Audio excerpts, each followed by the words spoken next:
Jordan. Muchísimas gracias de nuevo por la invitación y por organizar esta serie.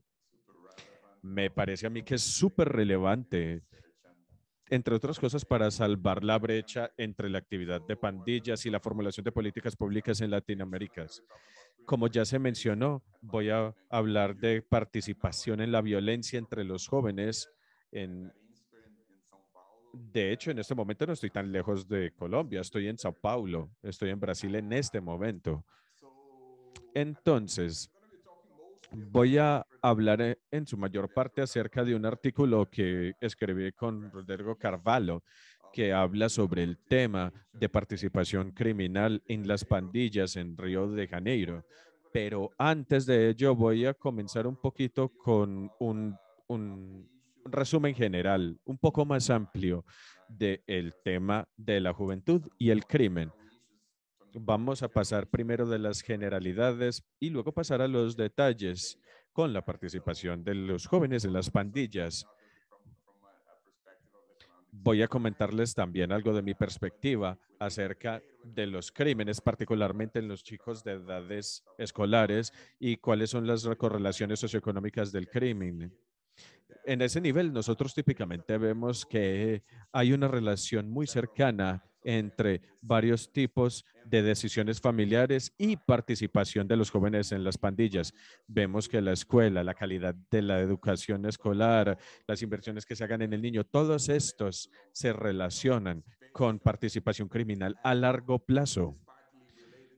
Y esto parte se debe al tema de acceso a empleos en el mercado laboral legal y también relacionado con el punto que tenemos condiciones socioeconómicas agregadas que parecen también tener una correlación cercana a la participación criminal. Tenemos insuficientes oportunidades de empleos, otras cuestiones sociales. Tengo todo un artículo al respecto, por ejemplo, la participación de los crímenes en transición. En cierto sentido, todas estas dimensiones se alimentan muy bien con una elección más racional, es decir, una interpretación de la participación criminal, porque allí se accede a mejores, no sé, posiciones, a mejores fuentes de ingresos. Hay las oportunidades de los mercados laborales legales son peores, hay menos acceso a empleos formales, por lo tanto los jóvenes están más propensos a incurrir en actividades criminales y les traeré toda esa perspectiva en general, pero al mismo tiempo hay algunas dimensiones que complican un poco el paisaje aparentemente simple, que no parece contar todo lo que nosotros observamos. Yo creo que los jóvenes son un caso en particular, es un grupo en particular para llegar a esa perspectiva, pero no llega a explicarla completamente. Es más o menos diferente, lo mismo diferente en sociedades. Los jóvenes representan una parte desproporcionada de los perpetradores de la violencia en muchas sociedades. Por ejemplo, en los Estados Unidos, los adolescentes entre 15 y 19 años de edad representan el 20% de los arrestos y crímenes violentos. Y con base en los datos del artículo que escribí hace algunos años, si miramos a Sao Paulo, Brasil, los crímenes perpetrados por menores, es decir, de jóvenes de menos de 18 años, representan del 20 al 25% de los robos, incluyendo robos automovilísticos. Es una gran representación en este grupo. Al mismo tiempo, nosotros sabemos también que los jóvenes representan un segmento desproporcionado de los costos del crimen y la violencia. Los individuos que se ven involucrados en el crimen y la violencia típicamente son aquellos también que están más alto riesgo de ser víctimas, que es lo más sorprendente. Es la manera más sorprendente de verlo también es la tasa de homicidios específica a la edad. Aquí tenemos una representación gráfica de Colombia, Brasil y de los Estados Unidos. Este gráfico es de los 90, en cuando teníamos índices de violencia muchos mayores. Aquí estamos viendo tres países con diferentes tipos de perpetraciones y de diferentes tipos de conclusiones. Entonces, a los de 10 a 15 años vemos que la exposición a la violencia se incrementa dramáticamente y muy rápidamente y luego comienza a disminuir posteriormente para llegar a los 40 años de edad, menos de la mitad de ellos seguirán en sus actividades criminales. Así estaba Colombia en los 90. Teníamos niveles de violencia altísimos. Para Brasil teníamos niveles altos de violencia también, pero no tan graves como lo tenía Colombia en ese momento. Y el mismo perfil se aprecia para los Estados Unidos. Esta, todo esto, que es una descripción muy general, tiene vinculación con un patrón de documentación en la psicología, en la literatura de la psicología criminal. Tenemos un artículo que se llama Los patrones del ciclo de vida del comportamiento antisocial, en donde se documentan diferentes tipos de crímenes e incluso van más allá de los crímenes. Se trata de un mapeo del comportamiento antisocial que es mucho más amplio. Hay muchas teorías psicológicas que han tratado de explicar este patrón y básicamente es una replicación del patrón de homicidios que les he hablado antes. Tenemos entonces esta imagen que básicamente nos muestra el mismo perfil para los robos, para las invasiones hogareñas, para el asalto agravado. Tenemos ese mismo perfil que parece que se sobrelapara. Tenemos una curva inicial que es muy repentina en su subida, que se aprecia en las etapas tardías de la adolescencia, el comienzo de los años 20 y comienza a bajar cuando ya el individuo tiene más o menos 40 años de edad. Esto se da en diferentes sociedades, ha sido documentado en todo tipo de sociedades. Eh, Hay también apoyos biológicos y las personas han presentado las explicaciones biológicas, antropológicas incluso para este comportamiento, pero yo creo que todavía no entendemos lo que hay detrás de todo ello. Sí que cabe resaltar que son patrones muy generalizados de comportamiento. Y se me olvidó mencionar que es particularmente resaltante para los hombres que para las mujeres. Es extremadamente desproporcionado para los hombres que para las mujeres y particularmente en estos casos se aprecia. An incapacitation effect, as we think of Un efecto incapacitante en términos de encarcelación, por ejemplo. Tenemos diferentes estudios que también demuestran que cuando tenemos adolescentes hay ciertos tipos de crímenes simplemente por acciones a nivel escolar. Entonces, Jacob y Lefgren también demuestran que hay incidencia en cuando los estudiantes se juntan a nivel escolar. Como lo mencioné anteriormente, esto se ha dado en los últimos años y parte de este acceso a la violencia entre los adolescentes se asocia con la participación en diferentes tipos de grupos. A veces estos grupos pueden ser legales, por ejemplo, de fanáticos del fútbol, como en Latinoamérica, donde hay mucha violencia asociada a esto. Muchas veces estos grupos van a ser informales, simplemente roscas informales en los barrios, o algunos son explícitamente criminales, como los que vemos hoy en día, por ejemplo, las pandillas y las maras en América Central y hoy en día en los barrios de los Estados Unidos. Y por razones obvias, la información de estos tipos de organizaciones es sumamente escasa. Conocemos mucho al respecto de los individuos que participan y exactamente cuál es su trayectoria dentro de dichas organizaciones. Y tenemos los resultados típicos que se dan a nivel de estos individuos. Hay diferentes estudios en cuanto a estos estudios. Hay un par a nivel de artículos científicos en Estados Unidos. Hay un estudio muy famoso al respecto de tráfico de drogas de Moore. Rubio hizo un estudio al respecto del mapeo de la participación de los jóvenes en Guatemala, Honduras, Nicaragua y Panamá en estos grupos delincuenciales. Y Doubtney también abordó esto a nivel de Río de Janeiro, seguido unos años después por un cuestionario que se va a estar utilizando, que básicamente contiene datos del Observatorio de las Favelas en Río. que básicamente ha sido traducido por el observatorio. Se trata de una ONG radicada en Río en estrecho contacto con las poblaciones vulnerables que viven en las favelas, en los tugurios de Río de Janeiro y en zonas adyacentes. Y básicamente lo que este paper ha mostrado y que se ha publicado anteriormente es algo que vamos a explorar un poco más en términos de resultados.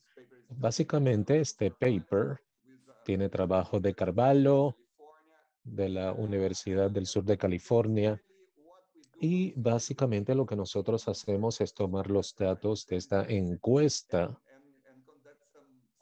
y llevar a cabo lo que esperamos será algún tipo de análisis estadístico eh, sensato con base en esta información. Una encuesta similar se llevó a cabo nuevamente en el 2017. No he visto esos datos todavía y creo que ninguno de nosotros ha conectado con esos datos para ver si algo ha cambiado con base en este reporte de la ONG anteriormente mencionada.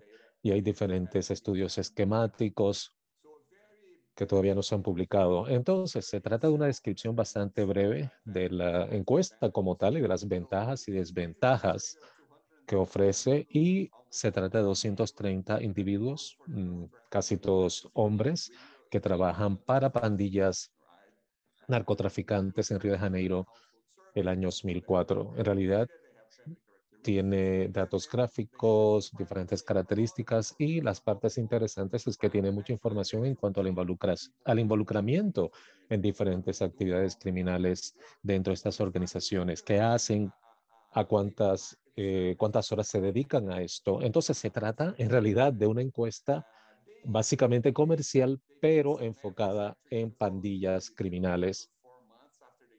Se hizo seguimiento a esos individuos por los siguientes 4 meses, pero en realidad el seguimiento fue bastante deficiente. Así que básicamente nuestra intención inicial fue también mirar eso, pero en realidad no fue tan útil.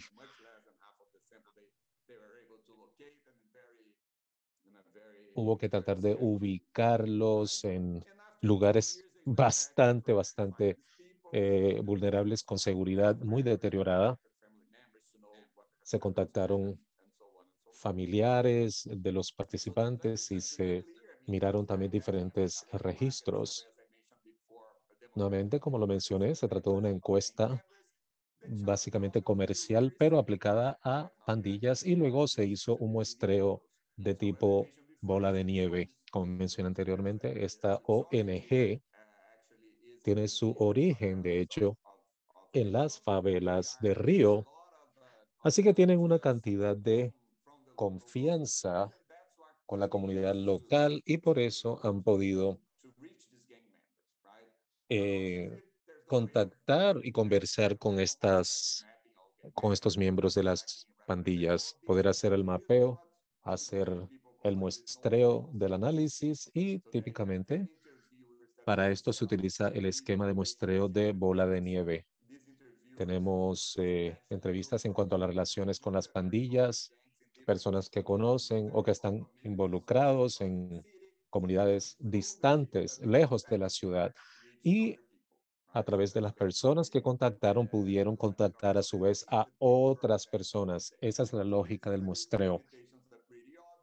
Hubo limitaciones estadísticas, pero al mismo tiempo también se generó información al respecto de estos grupos. La información inicialmente fue tan escasa que al principio pensamos que en realidad no se podría lograr mucho, pero al final del día los datos sí generaron información y conocimiento bastante especializado. En cuanto a las limitaciones estadísticas, no pudimos hacer mucho. Manejamos las muestras de los miembros de la pandilla e imaginaría que probablemente se trata de resultados sumamente decentes tratándose de pandillas, pero quizás hubo problemas tratando de contactar a aquellos que están en las posiciones jerárquicas más altas. Yo tendría mucha sospecha en cuanto a este tipo de manejo, puesto que solamente se pudieron contactar a los miembros promedio de estos grupos. Entonces, voy a empezar a darles una revisión de las características que datan de 2004 y luego vamos a hablar un poco al respecto del análisis que pudimos lograr, la información especializada que también se generó. Entonces, la característica de la muestra en el 2004, primero se relacionó con individuos y familias.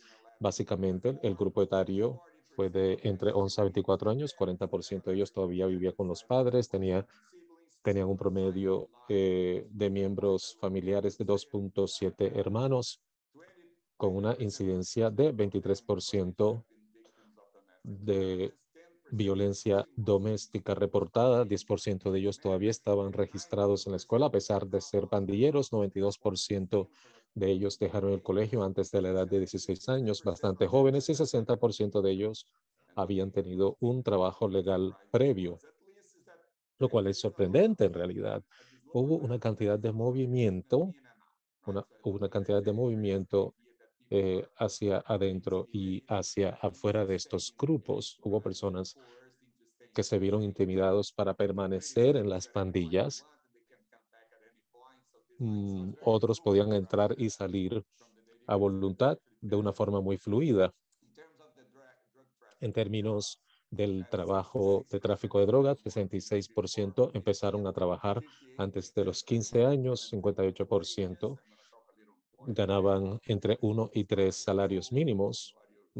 Ahora veremos si esto es alto o si esto es bajo, dependiendo del ángulo. 39% de ellos habían dejado temporalmente el negocio del tráfico de drogas y luego regresaron.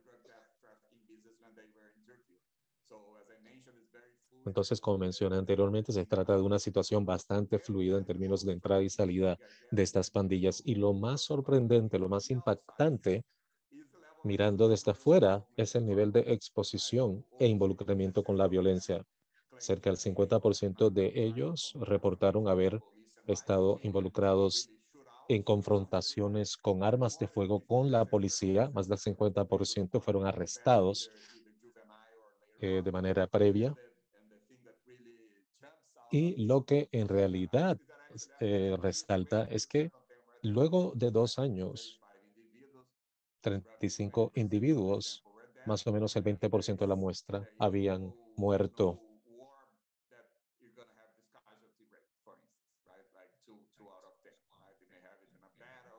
Entonces es algo que en realidad salta a la vista de manera muy sobresaliente.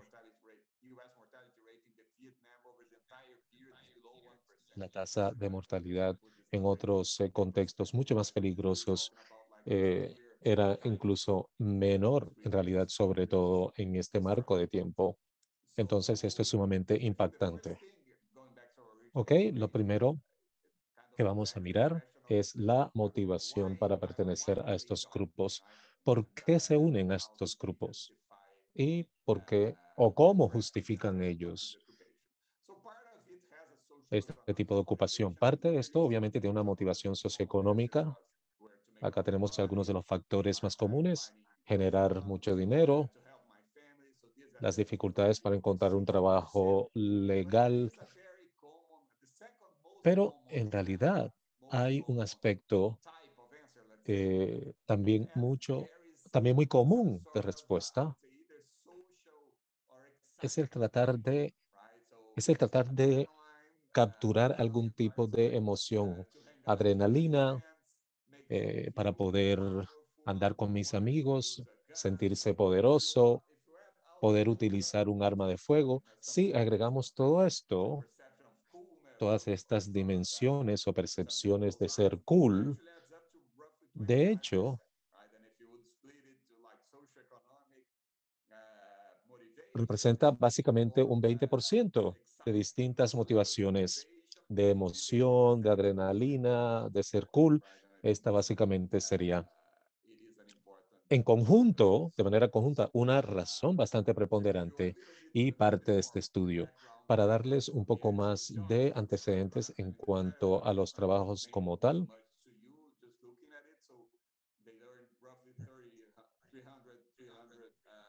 Básicamente, estamos hablando de $300 al mes en términos de ingresos. Voy a colocar esto en perspectiva en la próxima diapositiva.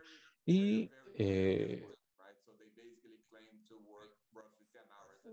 básicamente trabajan 10 horas al día en promedio. Está básicamente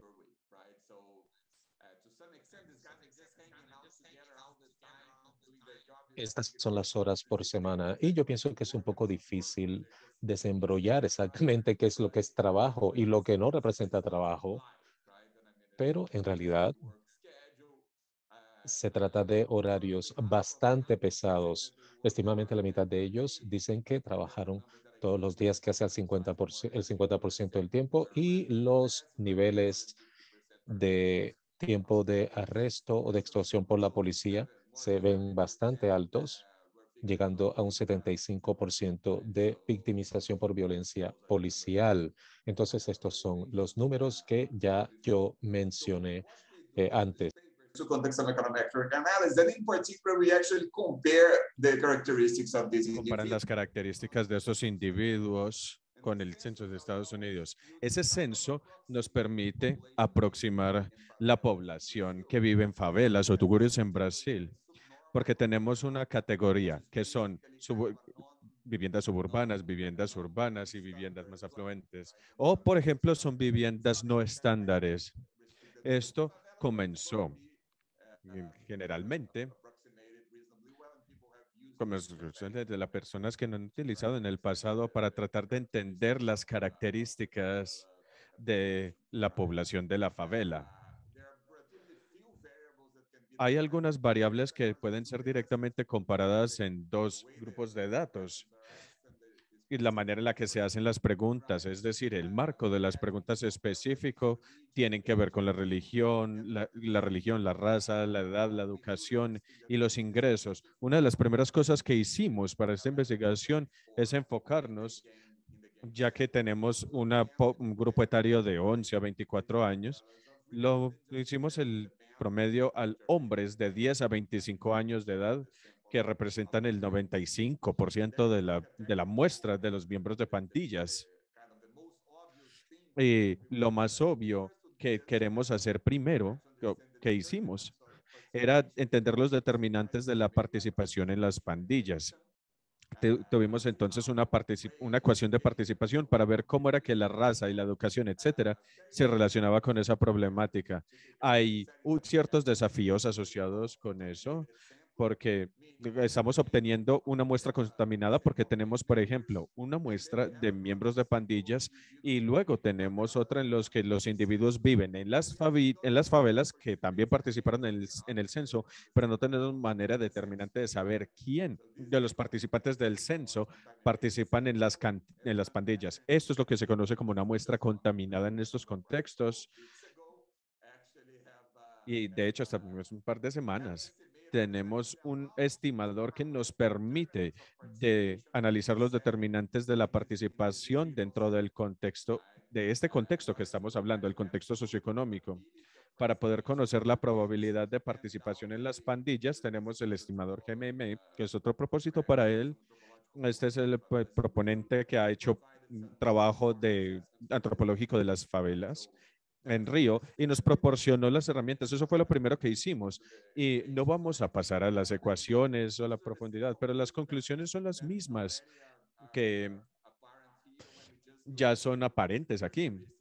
Cuando echamos un vistazo a las características de los miembros de las pandillas y los chicos que viven en las favelas dentro de ese grupo etario en Río. Claramente, tenemos esta muestra representativa de los individuos de las favelas. La edad promedio es 17.5 y en los miembros de las pandillas es de 16.7. Entonces, no hay realmente una diferencia muy grande. En términos de composición racial, creo que lo que resulta es que los miembros de las pandillas en promedio tienden a ser más afrodescendientes que el resto de la población en las favelas. Tenemos un porcentaje menor de, de, de afrodescendientes. Ahí hay un resultado interesante al que voy a volver al final, que podría ayudar a explicarlo. Ahora, en términos de religión, tienen una alta probabilidad de que no se identifiquen con ninguna religión, una probabilidad más baja que sean de la religión católica o evangélica, y tienden a tener una alta probabilidad de ser casados, que también encaja muy bien con todas las aspiraciones de tener una independencia muy corta edad y ese tipo de cosas. Y también tienen una probabilidad significativamente alta de ser beligerantes, es decir, y que no asistan a la escuela o pueden asistir a la escuela, pero parte de los procesos que se ven en la escuela pueden ser endógenos a la participación de las pandillas entre 3 y 14 años de edad, que es la edad más común de entrada a las pandillas. No creemos que asistir a la escuela sea un factor determinante en ese punto, pero en lo que respecta al alfabetismo, hay tasas altas significativas de alfabetismo. Entonces, como para comparar esas características, hacemos el análisis de Banchester que les mencioné antes y lo mismo resulta. Los miembros de las pandillas, en su mayor parte son afrodescendientes, son jóvenes, son individuos analfabetas sin una religión y también si la familia tiene como propiedad un hogar, tienen menos probabilidad de ingresar a las pandillas. Esos son los determinantes socioeconómicos o una muestra de ellos, como ya les mencioné antes. Una interrupción rápida, nos quedan 5 minutos. Sí, sí, está bien, ya casi termino. Bueno. Entonces, cuando comparamos a estos chicos en términos del mercado laboral, cuando los comparamos con el promedio, este es el promedio de los chicos que viven en las favelas y estos son los miembros de las pandillas. Los miembros de las pandillas ganan un poco más que los chicos que viven en las favelas. No es sustancialmente más, pero es un poquito más. Y al mismo tiempo, los miembros de las pandillas tienen características en términos de educación, etcétera, pero les va peor en términos de mercado laboral en comparación con los chicos que viven en las favelas. Lo que hacemos entonces es que con base en las características de los miembros de las pandillas, estimamos cuáles serían los salarios que ellos ganarían si estuvieran en un mercado laboral legal. Sería sería muy inferior a los chicos que están en las favelas. Entonces, básicamente están ganando unos ingresos en forma de primas y bonificación, entre comillas, muy interesantes. Están ganando cerca de 2 meses, 2 veces más de lo que ganarían si estuvieran en el mercado laboral legal. Ahora tenemos los determinantes por los que voy a pasar muy rápidamente. Esta es una manera de tratar de entender las correlaciones entre los ingresos. ¿Quiénes son los que ganan más dentro de las pandillas? Muy brevemente, porque yo creo que los resultados son muy interesantes y muy sorprendentes. Dos de ellos es que básicamente no parece haber discriminación dentro de las pandillas. Los afrodescendientes no ganan menos que los blancos dentro de las familias. Los afrodescendientes ganan generalmente menos que las personas de raza blanca cuando se consideran otras características, pero esto no aplica para el interior de las pandillas. Otra cosa que es muy sorprendente cuando se lo compara con los datos de los mercados laborales legales es que no hay básicamente el retorno de la inversión. Hay más ingresos que en el mercado laboral legal, pero no hay ganancias significativas asociadas con, con la ocupación ilegal y no se debe a que es muy ruidoso, sino que es básicamente cero, cero. No hay incremento en los salarios con respecto a la educación, pero los salarios sí se incrementan mucho con la experiencia, con la afiliación a las pandillas, la membresía de esas pandillas. Se incrementa una tasa de aproximadamente el 10% con la experiencia. Es decir, si ha estado involucrado en tiroteos en el pasado, si uno se ha puesto en riesgo por la pandilla, hay un incremento salarial. Entonces se reconocen los sacrificios que se hagan por la pandilla. También hacemos un análisis de contexto respecto a la edad de entrada y buscamos la correlación con otras cosas, con otros determinantes. Hay algunos determinantes que son predeterminados y otros que se asocian con una entrada temprana en la pandilla. Por ejemplo, los chicos que son analfabetas tienden a tener una entrada más temprana a las pandillas. y es difícil descartar la posibilidad de que estas variables estén determinadas por la entrada a las pandillas, pero parece que el analfabetismo es una determinante crucial a la hora de tener una entrada temprana a las pandillas. Esa parece tener una correlación con problemas en la escuela y un ingreso a las pandillas. Y lo que yo creo que es el resultado más sorprendente de todos, se los presento aquí. Básicamente aquí tratamos de analizar si había algo que se podía ver en el cuestionario que se correlacionara con la probabilidad de muerte después de 2 años. Estos chicos respondieron este cuestionario en 2004. Perdón. Y más del 20% de ellos que iban a morir después de los 2 años. Y la pregunta era, sí, ¿saben que no morir después de los 2 años? Y muchos de ellos habían estado en tiroteos antes. También nos muestra la correlación de la madre cabeza de hogar, pero también para mí, esto es extremadamente sorprendente. Estos chicos, básicamente se les preguntó, ¿eras un chico problemático cuando eras más pequeño, cuando eras más joven? Yo creo que la pregunta era más bien formulada así. ¿Tus padres creían que tú eras un niño difícil cuando eras más joven? A eso es lo que le llamamos la categoría de unruly o difícil de manejar. Su percepción de cómo lo veían sus padres cuando era más joven, los que respondieron que sí, que a ellos se les percibía como problemáticos cuando eran más pequeños, tenían un 16% de probabilidad más alta de unirse a una pandilla. Yo creo que esto se remonta al punto original que yo estaba estableciendo acerca de que algo más está en juego cuando hablamos de los adolescentes problemáticos. Bueno, vamos a terminar solamente para concluir, como la conclusión de lo que les mostré aquí, es que los jóvenes en las pandillas que trafican con drogas, que vienen de antecedentes socioeconómicos un poco peores en comparación con los jóvenes promedio en las favelas, son los que tienen más preponderancia. Las carreras dentro de las pandillas son determinadas por demostraciones de valentía y compromiso dentro del grupo.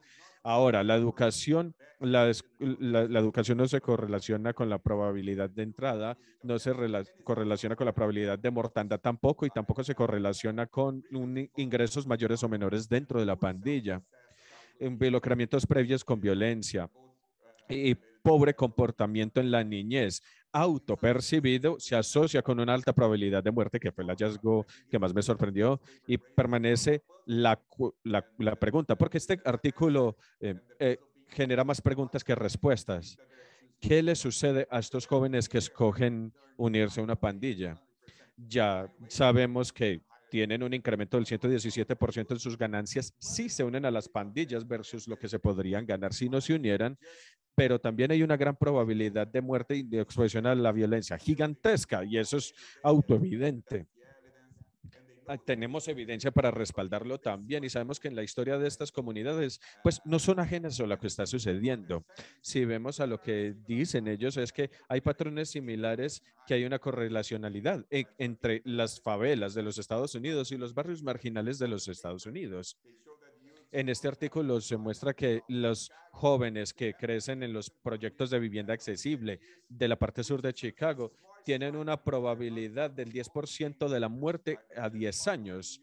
Se están enfocando en este estudio en los jóvenes, no tanto en los miembros de las pandillas, de los jóvenes que crecen en los projects, como se les conoce en inglés, y porque les proporciona una idea de estatus, de pertenecer, un sentido de pertenencia con las pandillas. Entonces son cosas atractivas para estos jóvenes que son desproporcionados. Y el punto clave que surge de todo esto es que esta involucración, incluso si es temporal para muchos, puede llevar a consecuencias muy dramáticas para otros. Ya hemos mostrado que la exposición a actividades ilegales durante los años de adolescencia lleva a altas incidencias de involucración criminal durante toda la vida, o al menos durante el ciclo de vida que nosotros exploramos, y ese es el ciclo que tratamos de romper. Y creo que tenemos otro trabajo que hemos visto con Chris, con Heller, con el tema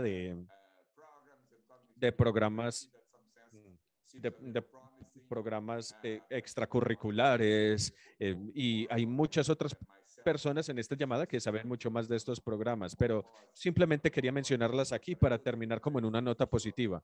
Yo sí creo que todavía permanece el problema de involucramiento de adolescentes en las pandillas que tenemos que encarar y tenemos que bueno, mirarlo desde muchas perspectivas, no siendo la menos importante la económica. Voy a parar aquí porque ya me excedí mucho del tiempo.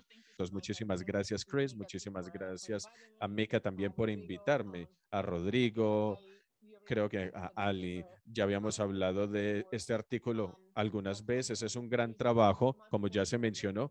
No hay mucho trabajo que explore las organizaciones criminales o las organizaciones de pandillas, especialmente para los jóvenes y especialmente en Latinoamérica. Muchas veces cuando nosotros percibimos las pandillas como si fuera un constructo monolítico que es igual en todos los países, en lo mismo en diferentes contextos, pero en realidad son altamente individualizados. Y si queremos echar un vistazo a la discusión de las políticas públicas, especialmente orientadas a la prevención, se hace necesario entender el factor predictivo principalmente. Este se hace clave. Yo he hecho trabajo en Honduras. Yo sé que Mika hizo también excelente trabajo en El Salvador y Chris en Colombia.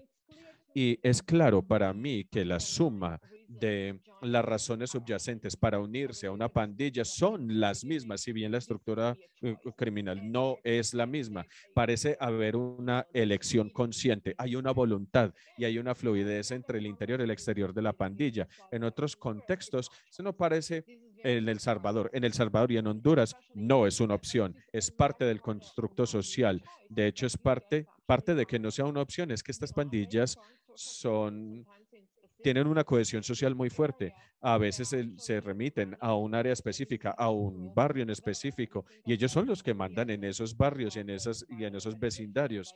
Allí es donde vemos la mayor organización y en Río se repite lo mismo que en Salvador y en México. Proporcionan servicios ilegales, proporcionan incluso oportunidades laborales, incluso en el mercado laboral, no solamente en el ilegal. Proporciona, por ejemplo, servicios de televisión por cable en las favelas. Entonces existe una noción de que las pandillas son solamente actores ilegales que no ofrecen bienes sociales, no ofrecen un bien social. Se trata de entender cuáles son los factores y cómo es que la pandilla se integra dentro del vecindario, dentro de estas pandillas y organizaciones.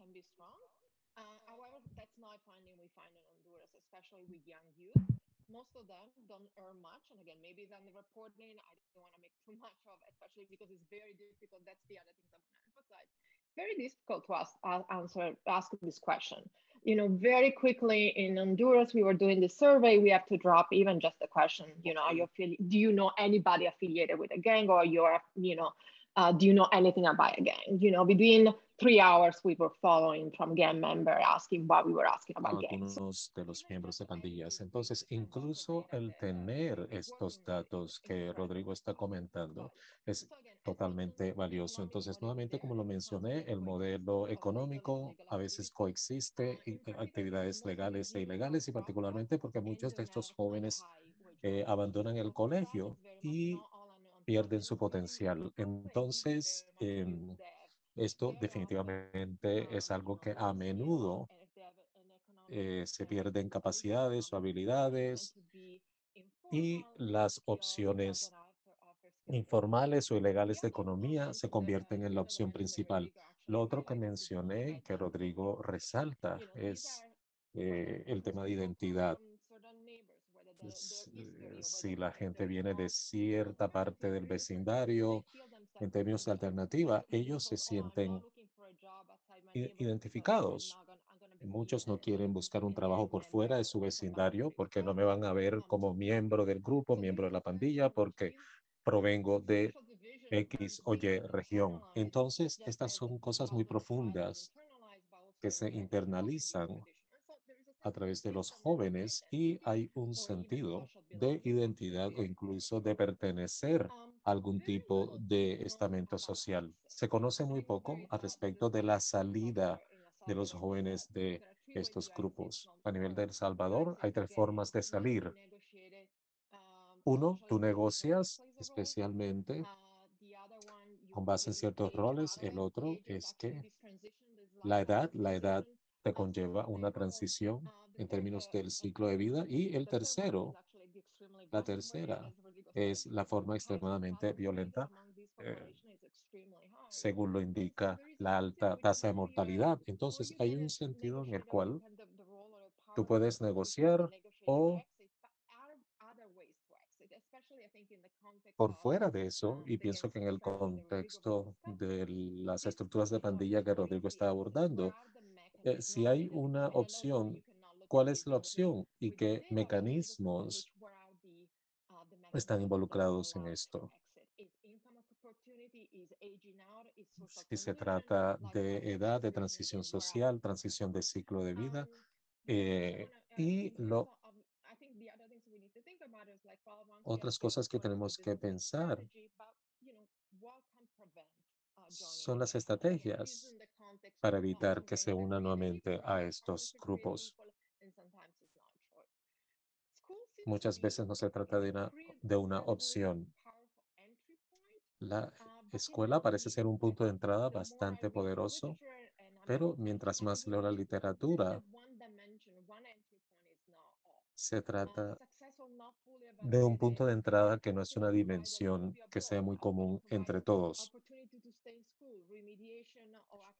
Se podrían ofrecer alternativas para quedarse en la escuela o mejorar las redes sociales y tener algún tipo de desarrollo de capacidades o de destrezas, incluso destrezas blandas. Y hay mucho trabajo que han hecho diferentes organizaciones en Río, en Sudáfrica, en Jamaica, y pienso que este abordaje integral, de hecho,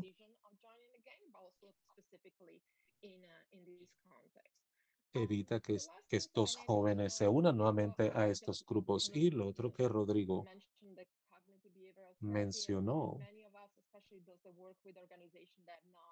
es que muchos de nosotros hacemos trabajo con organizaciones que no implementan terapias cognitivas o conductuales a través de psicólogos, pero la implementación muchas veces es costosa, es bastante costosa, según lo que indica la literatura. Voy a darles algunas cifras y los resultados muchas veces son impactantes por su magnitud desde la línea base en Honduras, en 9 barrios y municipios donde hay incidencia de violencia. Tenemos que eventos traumáticos o de depresión, muchos no son diagnosticados, 50% de los jóvenes de hecho reportan el tener experiencias traumáticas y hay un 56% que han involucrado, que han sido sometidos a lesiones personales o a violencia sexual, abuso sexual. Todo depende del contexto. Y muchos jóvenes, si no han sido sometidos a esto, conocen a alguien cerca de ellos que ha sido sometido a este tipo de vejámenes. Y tenemos un 40% de los jóvenes entre las edades de 18 a 25 años que tienen trastorno de estrés postraumático.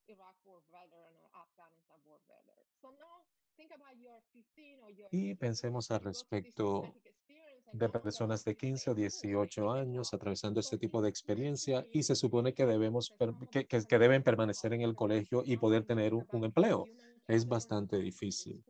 Entonces hay intervenciones a nivel de salud mental, a nivel escolar, que sería bueno. Y de hecho he hablado con varios ministros en Brasil. Es sumamente difícil el enfocarse cuando las cosas están a este nivel y obviamente hay un subregistro. Para mí, las estadísticas en realidad es uno de los puntos más importantes para que podamos ganar tracción en diferentes frentes. 2 minutos. Ok, voy a cerrar con algo que es un poco algo que provoca el pensamiento. Sí, En Latinoamérica, con expertos, hacemos diferentes paneles. Latinoamérica en general no se trata de un área de posconflicto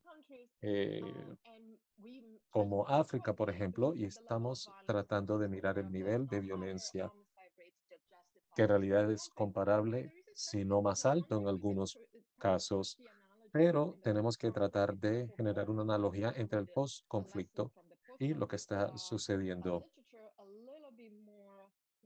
lo que se está mostrando a nivel de la literatura de manera más rigurosa, y muchas de estas pandillas no son simplemente grupos que están tratando de, grupos que no son solamente, no están solamente afectados por problemas conductuales, sino que están tratando de entrar a un mercado ilegal, y se trata de un constructo social que está quebrado, sea en las favelas o en las maras de Centroamérica. Tenemos estos paralelos a nivel social, y si en realidad podemos pensar potencialmente en conciliación, reparación, o simplemente tratar de mejorar el constructo social. Algo queda claro: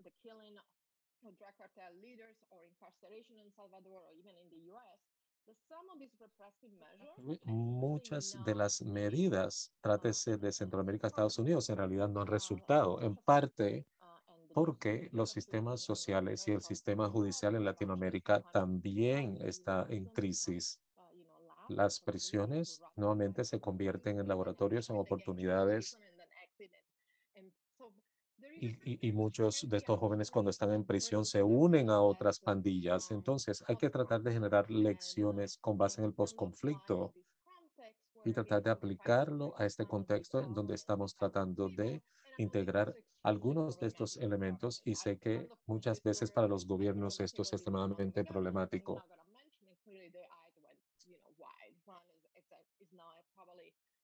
Entonces probablemente no es algo que en realidad podamos presionar o apresurar, pero hay un sentido en el cual estos abordajes represivos en realidad no han resultado.